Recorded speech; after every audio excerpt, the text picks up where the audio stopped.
বিসমিল্লাহির রহমানির রহিম। আগামী নির্বাচনে যারা এমপি পদপ্রার্থী অনেকের মনোনয়ন বৈধ ঘোষণা করা হয়েছে। যাদেরকে বৈধ ঘোষণা করা হয়েছে তারা এখন হয়তো আমাদের কাছে ছুটাছুটি করে চলে আসবেন ভোট চাইতে, আমাদের আসিয়া বুকে জড়ায় ধরবেন। আমাদের ময়লা শার্ট, ময়লা কাপড় চাপড় থাকলেও দেখবেন এখন আমাদের পাঞ্জাইয়া বুকে জড়ায় ধরতেছে। নির্বাচনের পরে দেখবেন তাদের আর কোন খবর নাই। তারা এখন আমাদেরকে বিভিন্ন রকম আশা প্রত্যাশা দেখাবে, উপদেশ বাণী শোনাবে।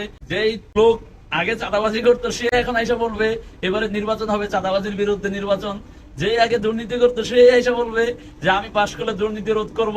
সে কোটি কোটি টাকা কামায় অবৈধভাবে, সে বলবে আমি এবারে এসা অবৈধ যত আয়ের উৎস আছে তা বন্ধ করব। ভাই, এবারে নির্বাচনটা যেহেতু গুরুত্বপূর্ণ, যদি আমাদের ভোট দেওয়ার সুযোগ থাকে তাহলে এমন কাউকে ভোট দেওয়া উচিত আমরা যাদেরকে ভালোভাবে চিনি, ভালো হিসাবে জানি। ওর যে ব্যক্তিটা ক্ষমতায় আসলে সত্যিকার অর্থেই আমাদের নিয়ে কাজ করবে বা আমাদের দুর্নীতিকে রুখতে পর্যাপ্ত পদক্ষেপ নেবে। রাজনীতিবিদদের ইন্টারেস্টেড কথায়, 500 টাকার লোভে বা একটা চা খাওয়ার আশায় বা একটু বুকে জড়ায় ধরছে, এই যেটা প্রশান্তির কারণে যদি আমরা একজন দুর্নীতিবাদ, চাঁদাবাজ এবং টাইপের ব্যক্তিকে ভোট দেই তাহলে কিন্তু আমাদের ভবিষ্যৎ আমরাই অন্ধকারে ঠেলে দিলাম। সো আশা করি আমরা আমাদের এলাকার যে প্রতিনিধি হবে তাকে বুঝে শুনে ভোটটা দিব।